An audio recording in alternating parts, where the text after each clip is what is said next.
Assalamualaikum warahmatullahi wabarakatuh. Halo anak-anak yang solih dan solihah. Semoga kita semua dalam keadaan sehat walafiat dan selalu dalam lindungan Allah Subhanahu wa Ta'ala. Sebelum memulai pelajaran, marilah bersama-sama kita membaca doa sebelum belajar. Bismillahirrahmanirrahim. Rabbi zidni ilma warzuqni fahma waj'alni minas sholihin. Pelajaran kita kali ini kita akan membahas tentang rangkuman materi pendidikan agama Islam dan budi pekerti kelas 6 semester 2. Pelajaran 6, indahnya saling membantu dan hidup rukun. Kandungan Quran Surat Al-Ma'idah ayat 2, yaitu mengajarkan kita untuk saling tolong-menolong dengan sesama dalam perbuatan baik dan takwa, dan tidak dianjurkan untuk tolong-menolong dalam perbuatan dosa dan permusuhan. Kandungan Quran Surat Al-Ma'idah ayat 3 mengajarkan agar kita hanya takut kepada Allah Subhanahu wa Ta'ala. Allah Subhanahu wa Ta'ala telah menyempurnakan ajaran agama untuk Nabi Muhammad Shallallahu Alaihi Wasallam, dan Allah ridho agama Islam sebagai agama yang dibawa Nabi Muhammad Shallallahu Alaihi Wasallam. Kandungan Quran Surat Al-Hujurat ayat 12 mengajarkan agar kita iman hanya kepada Allah Subhanahu wa Ta'ala. Jangan berprasangka buruk kepada orang lain, karena hal itu adalah dosa besar. Kandungan Quran Surat Al-Hujurat ayat 13 mengajarkan bahwa orang yang paling mulia di sisi Allah Subhanahu wa Ta'ala adalah orang yang paling bertakwa. Pelajaran ketujuh, menerima qada dan qadar. Menerima qada dan qadar.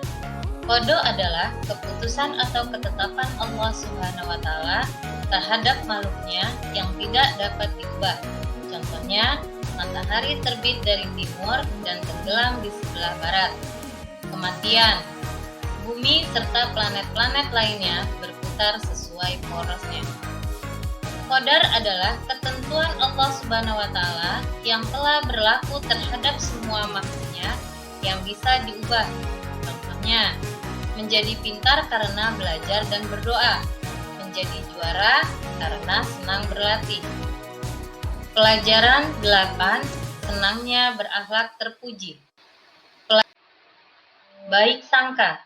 Husnuzon atau berbaik sangka adalah menduga yang baik terhadap sesuatu.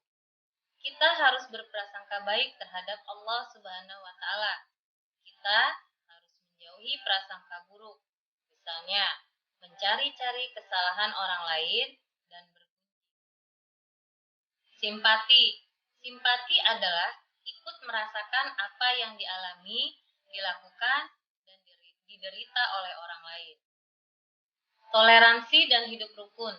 Toleransi adalah sikap saling menghormati dan saling bekerja sama di antara kelompok-kelompok masyarakat yang berbeda, baik secara etnis, bahasa, budaya, maupun agama.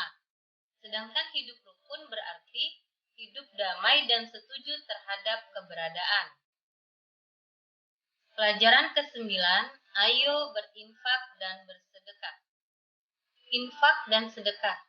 Infak adalah mengeluarkan sesuatu harta sesuai dengan kemampuannya. Sedekah adalah pemberian yang dilakukan seorang muslim kepada orang lain secara spontan dan sukarela, hanya mengharap ridha Allah Subhanahu wa Ta'ala, berupa materi maupun non-materi, tanpa dibatasi oleh waktu dan jumlah tertentu. Kita masuk ke pelajaran selanjutnya, yaitu kisah keteladanan Nabi Allah Subhanahu wa Ta'ala. Yang pertama, kisah keteladanan Nabi Yunus alaihissalam. Nabi Yunus alaihissalam adalah seorang rasul yang mengajak kaumnya untuk menyembah Allah Subhanahu wa Ta'ala. Namun, umat Nabi Yunus alaihissalam tidak mau menyembah Allah Subhanahu wa Ta'ala dan tetap menyembah berhala, sehingga membuat Nabi Nabi Yunus alaihissalam marah dan meninggalkan kampungnya menuju dermaga untuk naik kapal. Beliau sangat menyesali tindakannya karena meninggalkan umat yang tidak mau bersujud kepada Allah Subhanahu wa taala. Beliau berdoa dengan nada penyesalan di dalam perut ikan. Nabi Yunus mengalami 3 kegelapan, yaitu yang pertama, kegelapan di dalam perut ikan paus. Yang kedua, kegelapan di dalam lautan. Dan yang ketiga, kegelapan di malam hari. Kisah keteladanan Nabi Zakaria alaihissalam. Nabi Zakaria adalah Rasul yang berdakwah tentang agama Tauhid. Sudah berusia 90 tahun, tetapi belum dikaruniai anak. Karena sabar dan berdoa terus-menerus, akhirnya Allah Subhanahu wa taala kabulkan doanya dan Nabi Zakaria alaihissalam dikaruniai anak laki-laki yang soleh, yaitu Nabi Yahya alaihissalam. Kisah keteladanan Nabi Yahya alaihissalam. Nabi Yahya alaihissalam adalah anak Nabi Zakaria alaihissalam yang taat dan hormat kepada orang tuanya. Beliau sangat teguh pendirian dalam mengemukakan pendapat yang benar adalah benar di hadapan siapapun. Kisah keteladanan Nabi Isa. Nabi Isa alaihissalam adalah Rasul yang termasuk ulul azmi. Nabi Isa diberi kitab Injil. Nabi Isa diutus kepada Bani Israel untuk mengajarkan tentang keesaan Tuhan dan menyelamatkan mereka dari kesesatan.